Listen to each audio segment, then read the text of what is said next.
रंजना नागपूरकर या महिलेने तुमच्यावर आरोप केला आहे, नेमकं त्याबद्दल काय सांगा?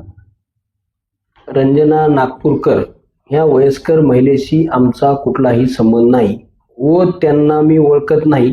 माझा आणि माझ्या मुलाचा आणि त्यांचा कुठला काही संबंध आलेला नाही.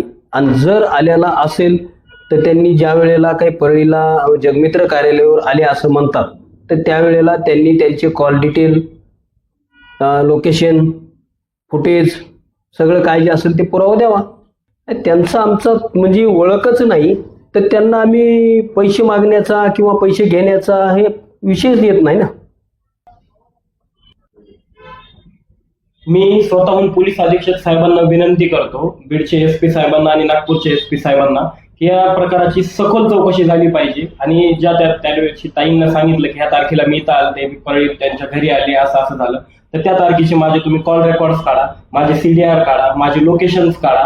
त्याच्यात जर काही जरी निष्पन्न झालं तर मी तुम्ही म्हणताल ती सजा हे करायला तयार आहे. कुणीतरी रोज उठायचं, धनंजय मुंडे साहेबांवर काही पण आरोप करायचे आणि मीडियाला द्यायची, मीडियात बदनामी करायची. हे जाणून बुजून काही लोक मुद्दाम करत आहेत आणि हा पण तोच डाव आहे. पोलीस यंत्रणांनी त्यांचा तपास करावा, त्यांना लागेल ते सहकार्य करायला आम्ही तयार आहोत.